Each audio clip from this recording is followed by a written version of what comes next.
이른 아침부터 배를 가지고 장난질을 치는 란.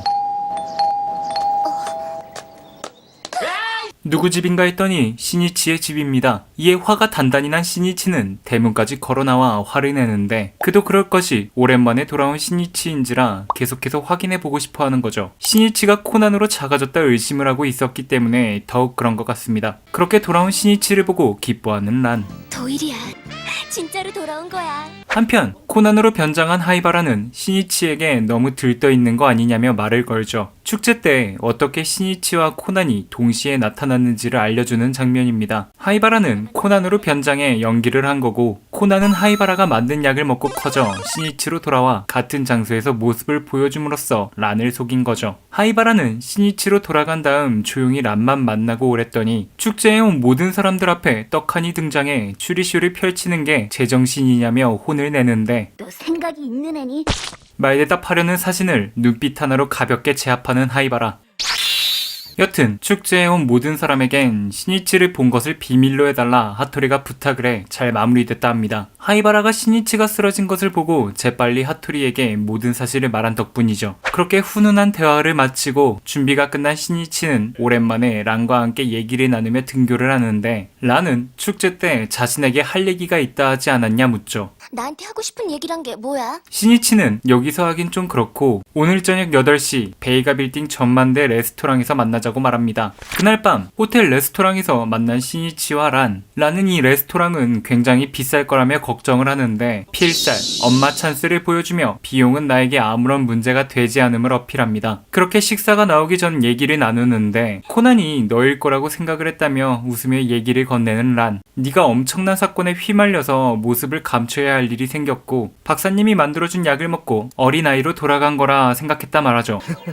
란의 예리함에 식은땀을 흘리는 시니치. 게다가 네가 나타나고 나선 코난이 다른 사람 같은 느낌이 든다며 추가 탈을 날리죠. 여자의 감이 이 정도로 무서운 겁니다. 여튼 란은 본론으로 들어가 자신에게 하고 싶은 말이 뭐냐 묻는데 시니치가 얼굴이 발그레해지면서 머뭇거리죠. 란이 답답함을 느꼈는지 남자면 남자답게 말하라며 용기를 줍니다. 그 말을 들은 시니치는 마음속에 얘기를 꺼내려 하는데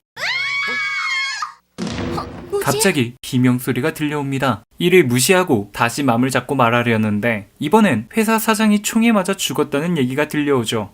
글쎄 총에 맞았대. 추리의 진심인 시니치는 정신이 나가려 하지만 끝까지 란에게 집중하려 노력합니다. 그만큼 이 순간이 중요하다는 거죠. 하지만 란은 사건이 신경 쓰이는 거 다 안다며 자신은 누구처럼 어디 도망가지 않는다며 어서 빨리 사건을 해결하고 돌아오라 말하죠. 그 말을 들은 시니치는 금방 돌아온다 말하고 사건 현장으로 향합니다. 여기는 사건 현장. 피해자를 조사하고 있는 메구레 반장님은 이 사건과 비슷한 일이 이 호텔에서 있었는데 그때 어떤 젊은 놈이 나타나 말창견을 했던 것 같다 말하죠. 실례합니다만 금품을 노린 범행인 것 같지는 않습니다. 그래, 바로 이런 식이었지. 바로 이렇게 말입니다. 반장님은 놀라며 이름을 부르려는데 시니치는 그 입을 막으며 왜 이 사건이 금품 목적이 아닌지를 설명해줍니다. 금품을 훔칠 목적으로 총을 숨기고 있었다면 피해자를 인적이 드문 곳으로 유인했을 테고 범행 후 피해자 몸을 뒤질 거면 언제 누가 나타날지도 모르는 엘리베이터는 최악의 장소라 말합니다. 그리고 금품을 노렸다면 소매에 단추까지 풀어놓고 갈 필요가 없다는 게 시니치의 추리죠. 이때 피해자의 딸이 울면서 달려오는데 그의 직원들도 따라와 아까까지만 해도 멀쩡히 살아계셨다며 슬퍼하죠. 경찰은 피해자를 마지막으로 본 사람들이 당신들이냐 묻습니다. 그러자 그 셋은 고개를 끄덕이며 사장님이 엘리베이터를 타는 걸 배웅해줬다 말하죠. 그리고 바로 사장 딸이 왔다 합니다. 그리고는 사장 딸과 한 남자 직원이 이곳에서 축사를 검토한 다음 파티장으로 갔고 그 사이에 누구도 이 엘리베이터에 탑승하지 않았다 진술합니다. 참고로 이 엘리베이터는 회사 전용이기 때문에 관계자 외에는 탑승할 수도 없죠. 경찰은 혹시 그 시간대가 언제인지 물어보는데 사장의 딸이 정확히 8시 반이라고 말합니다. 파티를 알리는 포축 소리도 났고 시계 바늘을 받다 대답하죠. 경찰은 시계도 안 차고 있는데 어디서 시간을 봤냐 묻고 축사를 같이 검토한 오바라는 인물의 손목 시계를 통해 봤다고 진술합니다. 오바는 현재 교제 중인 남자친구라 소개하고 자신의 귀걸이를 만지며 분홍색 진주 목걸이를 선물로 주었는데 그때 시계를 봤다 합니다. 이 얘기를 들은 시니치는 다카키 형사에게 귓속말을 하고 다카키는 그들에게 어두웠을 텐데 어떻게 시계를 정확히 봤냐 묻죠. 오바는 자신의 시계 바늘이 형광 처리가 되어 있어서 어두워도 잘 볼 수 있다 말하고 이곳이 어두운 이유는 죽은 사장이 이곳을 어둡게 해놓으라고 지시했다 합니다. 시니치는 역시나 뭔가가 이상하다며 시계의 찬선으로 귀고리를 만지게 되면 시계판이 안 보이는 거 아니냐 질문을 던지죠. 그러자 그는 시계를 찬 왼손으로 오른쪽 귀를 만질 때 본 거라 대답을 하는데 왜 굳이 불편하게 오른쪽 귀를 만지는데 오른손이 아닌 왼손을 썼냐 의문을 던지며 혹시 오른손으론 뭔가 딴짓을 하고 있었던 거 아니냐며 예리한 질문을 날립니다. 이 말을 들은 오바는 당황하며 그럼 내가 오른손으로 총이라도 쐈을 것 같냐며 화를 내죠. 시니치는 자신은 총이라고 말한 적이 없다며 의아해합니다. 전 총이라는 말 한 적이 없는데요. 총 가지고 있었어요? 그는 괜히 찔렸는지 경찰에게 이 어린 놈은 대체 누구냐 소리를 지르는데 자신을 형사라 소개하는 뻔뻔함을 보여줍니다. 이때 소음기가 달린 권총과 빈터난이 쓰레기 집화장에서 발견됩니다. 쓰레기 투입구에 버린 것 같다 말하죠. 계속해서 오바를 의심하자 그를 감싸는 사장의 딸 아빠를 배웅한 뒤 자신과 계속 같이 있었다 진술합니다. 그리곤 엘리베이터를 타고 내려간 사장님을 내가 어떻게 총으로 쐈겠냐며 난 계속 사장의 딸과 같이 있었고 총을 쐈다면 초연 반응이 나올 테니 당장 조사해보라고 당당히 말을 하죠. 그가 조사를 받으러 가자 시니치는 사장의 딸에게 몇 가지 질문을 던집니다. 첫 번째, 엘리베이터 안에서 오바와 입맞춤을 하지 않았냐 묻죠. 사장의 딸은 팔을 두른 다음 엘리베이터 문을 등지고 입맞춤을 나눴다 합니다. 지금 하고 있는 귀걸이도 오바가 준 거냐 묻죠. 그러자 그녀는 여기 오기 전 자신이 급하게 직접 산 귀걸이지 선물 받은 게 아니라고 말합니다. 이 말을 들은 시니치는 오바가 범인이라 확신하게 되는데 한편 시니치를 기다리는 란에게 종업원이와 주문한 음식을 놓아주려 합니다. 하지만 란은 자신과 같이 온 일행이 탐정인데 사건이 생겨 금방 해결하고 올 거라 말하곤 그 친구가 오면 그때 같이 먹겠다 말하죠. 그러자 종업원이 웃더니 이 식당에는 전설처럼 내려오는 커플이 있다 얘기해줍니다. 20년 전 한 탐정이 이 레스토랑에서 일어난 사건을 해결하고 와서 큰 소리로 프로포즈를 했었고 마침 란이 앉아있는 자리도 그 손님들이 앉아있던 곳이라고 말합니다. 한편 시니치는 사장을 총으로 쏴 죽게 한 범인이 오바라 확신을 하는데 확신은 하지만 두 가지의 의문점이 있다고 합니다. 사장이 죽기 전 한 이상한 행동과 너무나도 자신만만한 오바의 태도죠. 고민을 하고 있던 그때 회사 사람들은 오바가 파티장에서 인형 옷을 입고 있었다 말합니다. 그 인형은 회사의 새로운 마스코트로서 오늘 파티장에서 성공개가 되는 자리였다는 거죠. 근데 그 인형이 자꾸 윙크를 하며 끼를 부리는 게 몹시 불쾌했다 말합니다. 시니치는 그 말을 듣고 인형을 보러 가는데 이게 회사에서 새로 만든 캐릭터라 하는데 말을 아끼겠습니다. 여튼 시니치는 인형을 살펴보더니 자신이 궁금했던 의문점이 풀리게 됩니다. 다시 현장으로 돌아가는 길에 반장님께 너무 덥지 않냐 물어보는 시니치. 하지만 반장님은 에어컨 때문에 너무 춥다며 무슨 소리를 하는 거냐 말하는데 이때 시니치가 작아질 것 같은 느낌이 들 때의 통증이 다시 시작됩니다. 동시에 한 경찰이와 오바에게선 초연 반응이 나오지 않았다고 보고하죠. 반장님은 이 말을 듣고 외부인이 금품을 노린 사건으로 단정짓고 파티장 안에 수상한 사람이 들어왔는지부터 다시 조사하라 말하는데 시니치는 그럴 필요가 없다 말하곤 범인은 이미 알아냈으니 서둘러 현장으로 가자 합니다.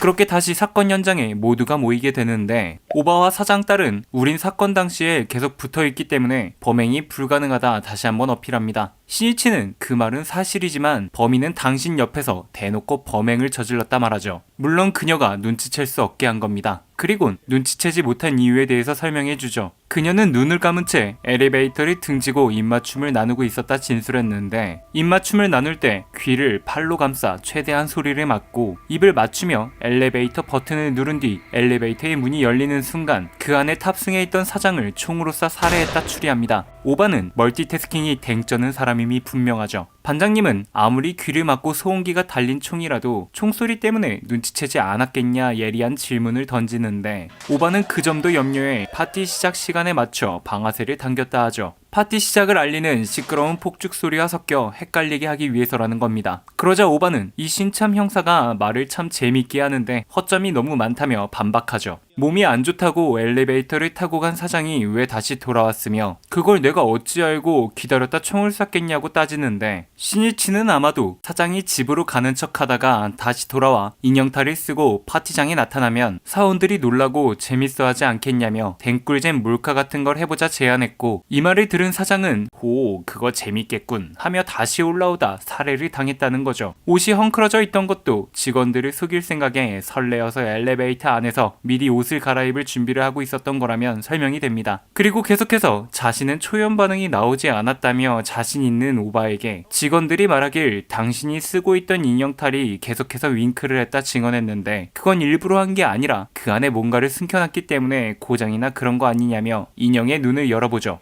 인형의 눈에선 비닐봉지가 하나 나오고 그 안엔 장갑과 고무줄 4개가 나옵니다. 그리고 이어 말하죠. 오른손에 미리 장갑을 낀 상태에서 총과 함께 비닐봉지를 씌워 고무밴드로 묶은 다음 우덧 안쪽에 넣어둔다면 총을 쉽게 장착할 수도 있고 총을 쏴서 옷에 화약이 묻지 않게 된다는 겁니다. 물론 탄피회수도 쉽게 할 수 있죠. 다카키는 그런 행동을 사장 딸 앞에서 하게 되면 쉽게 들통났을 텐데 하며 또다시 의문을 던지는데 그도 그럴 것이 이게 말이 되나 할 정도로 이 사장의 딸은 눈치가 없어도 너무 없습니다. 신이치는 사건 당시 조명이 꺼져 있어 들킬 확률을 최대한 줄였고 목걸이를 선물해 사장 딸이 그걸 착용하러 갈 때 총을 쓰레기 배출구에 버린 거라 설명합니다. 그리고 오바가 범인이라는 증거는 사장 딸의 귀와 귀걸이를 만졌을 때 맨손이었을 테니 비닐 표면엔 그의 지문이 가득할 거라 말하죠. 이 말을 들은 오바는 신이치를 비웃으며 그 비닐 표면에서 내 지문이 나오는 건 당연하다 합니다. 부하 직원들이 인형옷 벗는 걸 도와줬을 때 고장난 눈을 살펴봤고 그 눈 안쪽에 있는 비닐을 발견해 만졌다 말합니다. 부하 직원들도 그 모습을 봤고 비닐이 필요한 걸 수도 있으니 그냥 그 안에 그대로 넣어뒀다 말하죠. 당황하는 신이치, 승리한 듯 미소를 짓는 오바. 신이치는 잠시 생각을 하더니 입을 여는데 당신이 사장 딸에게 목걸이를 선물할 때 귀걸이와 똑같은 색인 분홍 진주 목걸이라 말했다고 했는데 그 색을 어떻게 알았냐 묻습니다. 오바는 그 질문에 그런 건 그냥 한눈에 보면 알 수 있는 거 아니냐며 고개를 돌리는데 순간 굉장히 당황하죠. 이 어둠 속에선 사장의 딸이 한 귀걸이의 색깔이 보이지 않기 때문입니다. 사장의 딸도 이렇게 말했었습니다. 이 귀걸이는 오바를 만나기 전 급하게 사온 거라 말이죠. 그럼에도 색깔을 정확히 알고 있었던 이유는 입맞춤을 하고 있었을 때 열린 엘리베이터의 빛 때문 아니냐 묻습니다. 이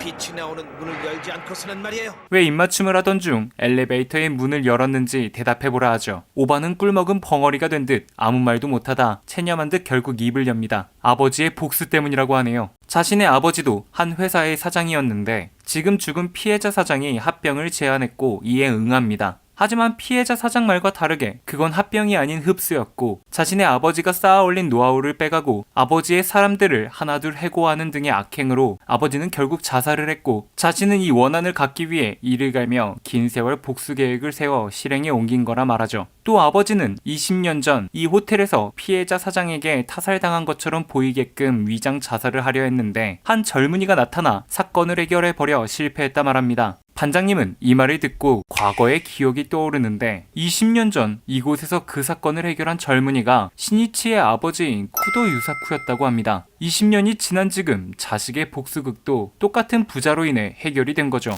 이쯤 되면 전생의 원수지간이 확실합니다. 여튼 반장님은 신기하다며 신이치 쪽을 바라보는데 신이치는 이미 어디론가 사라지고 그 자리에 없습니다. 곧 몸이 작아질 거라는 걸 직감한 신이치는 급하게 화장실로 피한 거였죠. 결국 란에게 하고 싶은 말을 전하지 못하고 작아져 버리는데 한편 레스토랑에서 신이치를 기다리고 있는 란에게 종업원이 다가와 사건이 해결됐다며 곧 애인이 올 거라 귀뜸을 해줍니다. 부끄러워하는 란. 그런데 그의 앞에 신이치가 아닌 코난이 등장하죠. 코난은 신이치 형아는 전화로 중요한 사건 소식을 듣더니 란에게 엄카를 전해달라 하고 가버렸다 말해줍니다. 란은 자신만 두고 간 신이치가 원망스러운 듯 눈물을 훔치죠. 또 나 혼자 남았어. 그런 란을 위로하는 코난. 도일이 형은 이렇게 말했어. 죽어서라도 돌아올 테니까 그때까지 미란이가 기다려줬으면 좋겠다라고. 란은 그 말을 듣고 기분이 좀 나아졌는지 기왕 이렇게 된 거 맛있는 거나 같이 먹자며 대식가임을 뽐냅니다. 먹으면서 문득 신이치가 자신에게 무슨 얘기를 하려 한 걸까 궁금해하는데 신이치는 자신의 부모님의 추억이 깃든 장소에서 같은 마음으로 고백을 하고 싶었다 속으로 생각하며 이야기는 마무리됩니다. 이상 명탕정 코난 목숨을 건 부활 시리즈 마지막 편인 약속의 장소였습니다. 영상이 재밌었다면 좋아요와 구독 한 번씩 눌러주시면 감사하겠습니다.